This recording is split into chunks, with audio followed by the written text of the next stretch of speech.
Hoje é o 11º dia de 44 dias lendo a Bíblia inteira.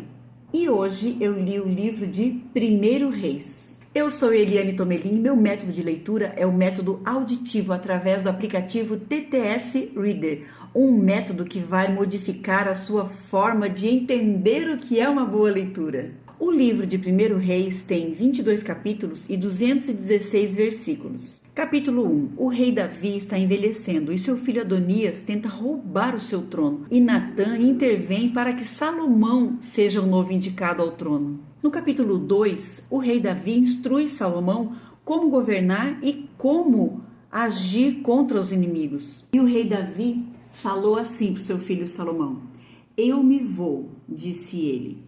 "Sê corajoso e comporta-te como homem e guarda os preceitos do Senhor teu Deus. Anda em seus caminhos, observa suas leis, seus mandamentos, seus preceitos e seus ensinamentos, tais como estão escritos na lei de Moisés. Desse modo, serás bem-sucedido em tudo o que fizeres, em tudo o que empreenderes. E o Senhor cumprirá a promessa que me fez, isto é, que eu sempre terei um dos meus descendentes no trono de Israel.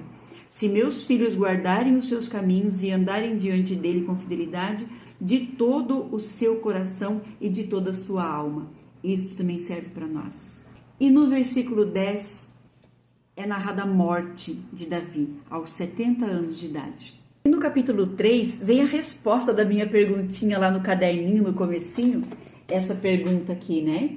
O que você escolheria para você? A inteligência ou o dinheiro? Pois é, Salomão, ao fazer sua oração para Deus, ele escolheu a sabedoria e ele só tinha 15 anos de idade.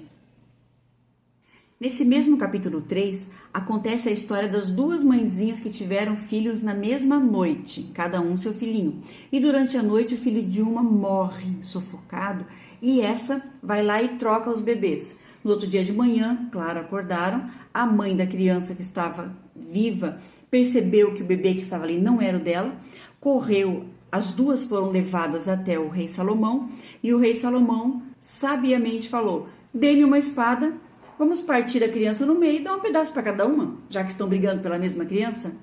Mas a mãe da criança ficou indignada e falou: "Pelo amor de Deus, não faça isso com meu filho. Dê a ela que ela possa criá-lo, mas não mate essa criança." O rei Salomão então entregou o rei Salomão então entregou a criança a essa mãe que teve compaixão do seu filho, sabendo que ela era a mãe verdadeira. Isso é sabedoria, né, gente? No capítulo 4, Salomão organiza o seu reinado e prospera em riqueza, sabedoria e graça. E a paz em Israel é instalada. Ele se torna famoso por causa de sua sabedoria e atrai visitantes de longe, inclusive a rainha de Sabá. No capítulo 5, o rei Salomão faz aliança com o rei Irã, rei de Tiro, e ali eles combinaram para construir o templo em Jerusalém. No capítulo 6, narra que o templo ficou pronto, 7 anos de construção.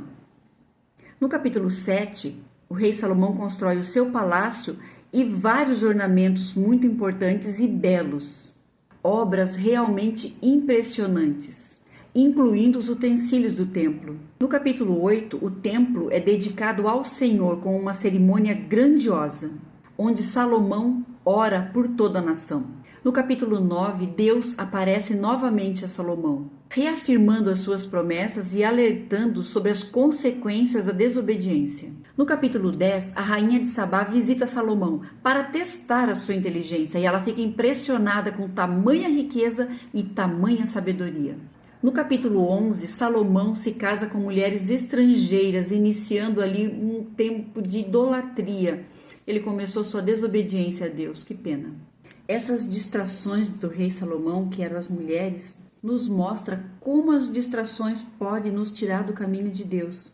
Deus prometeu tirar o trono do rei Salomão e entregar para Jeroboão. Olha só o que Deus fala aqui em 1 Reis 11, capítulo 29. Antes disso, deixa eu falar para vocês, Jeroboão, ele era um soldado que o rei Salomão confiava muito nele. Ele era jovem, forte, vigoroso, assim, maravilhoso. Mas Jeroboão, saindo a caminho, aqui conta, ele encontrou com o profeta Aías de Silo. E o profeta falou assim para ele, ó: eis o que Deus está mandando eu te dizer para o Jeroboão. Vou arrancar o reino das mãos de Salomão e te darei 10 tribos. Mas em atenção ao meu servo Davi e a cidade de Jerusalém, que escolhi dentre todas as tribos de Israel, ficará para ele ainda uma tribo. Por causa da idolatria do rei Salomão. Ele era sábio, ele podia ter tudo o que ele quisesse, mas ele preferiu o quê? Não foi por causa das mulheres, foi por causa dele adorar os deuses dessas mulheres. Então, aquele ditado que diz: diz-me com quem tu andas, que eu direi quem tu és, porque com quem a gente anda, a gente começa a fazer as práticas que as pessoas fazem, e isso pode levar à nossa perdição. E logo no capítulo 12, morre o rei Salomão com aproximadamente 60 anos de idade. Após a morte do rei Salomão, o reino se divide em dois: Judá e Israel. Judá era governado por Roboão, filho do rei Salomão, e Israel era governado por Jeroboão, aquele soldado a quem Deus prometeu os reinos. No capítulo 13, Jeroboão também começa com idolatria, o povinho, não? No capítulo 14, morre o filho de Jeroboão e as bênçãos de Deus já não estão mais existindo na vida desse rei.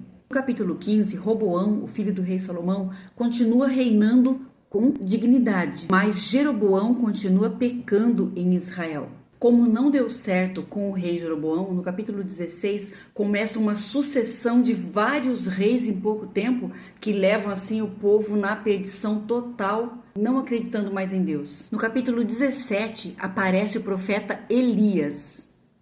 Isso foi durante o reinado de Acabe e ele desafia todos os ídolos. No capítulo 18, Elias confronta os profetas de Baal no Monte Carmelo. No capítulo 19, o profeta Elias foge da rainha Jezabel. E Deus tem que vir ao encontro do profeta Elias para encorajar, dar forças para ele. Imagina como não foi essa batalha, não, gente? Meu Deus. No capítulo 20, Deus ajuda o rei Acabe, que era o marido da Jezabel, a derrotar o rei da Síria. O rei Acabe era fraco de capacidade moral e a sua esposa Jezabel era uma idólatra de caráter decidido. E essa combinação resultou em desastre tanto para eles quanto para a nação. No capítulo 21, Nabote, que era dono de uma vinha, o qual o rei queria comprar essa vinha, ele é assassinado por Jezabel para que o rei pudesse ficar com a vinha dele. Roubo e assassinato. No capítulo 22, o rei Acabe ignora a mensagem de Deus dizendo que ele iria morrer em guerra se ele fosse para a guerra. E ele vai. E assim acaba a minha resenha de hoje e até amanhã com o 2º Reis. Fui!